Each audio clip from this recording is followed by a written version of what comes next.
Now, probably you won't attend many sessions where you will have your opening day keynote talking about failure. That's kind of like one of those things like, can I at least let the caffeine hit my bloodstream before we start talking about heavy topics? And hey, who would want it? This is our dictionary definition. Failure is a lack of success or a failure to achieve expected outcomes. When you can see that there is an obstacle, a challenge, or roadblock, that they may be on the other side of it, there may be greatness, then you get a chance to redefine the very definition of success. And what is so unexpected about failure anyway? Failure happens to all of us, and failure happens every single day. So maybe we get an opportunity to see, in fact, there's a flip side.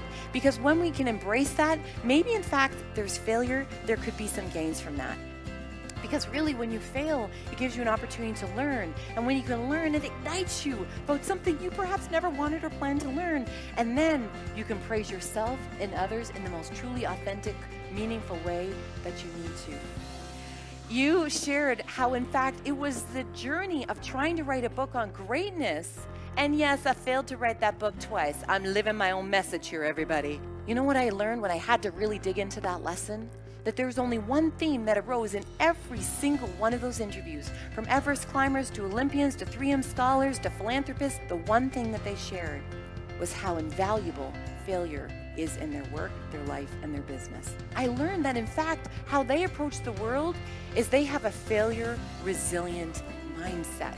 This is the root thing that I was so shocked at.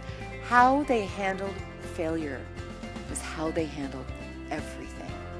Because if you can bounce back from failure, look at how much more resilient you can be in your everyday experience. The road to success and growth is lined with failures of suppliers who let you down, of maybe a staff member who's stolen from you or hasn't been honest with you, when your plans don't work. But every time that happens, it lowers the waterline on your business. And you may not want to learn that lesson, but gives you an opportunity to say, what do I need to learn?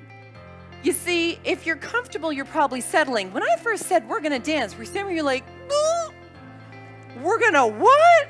Yeah. But if you stretch outside your comfort zone, then it can ignite something that you never thought possible. This gets us out of feeling stuck, doesn't it? When we try something new, when it ignites us, when we can find a passion. So my friends, the question is, can you dance with failure? And you know, I want to dance with you. I want to tell you something about failure. Failure is normal, failure is human, and it is nothing to be ashamed of.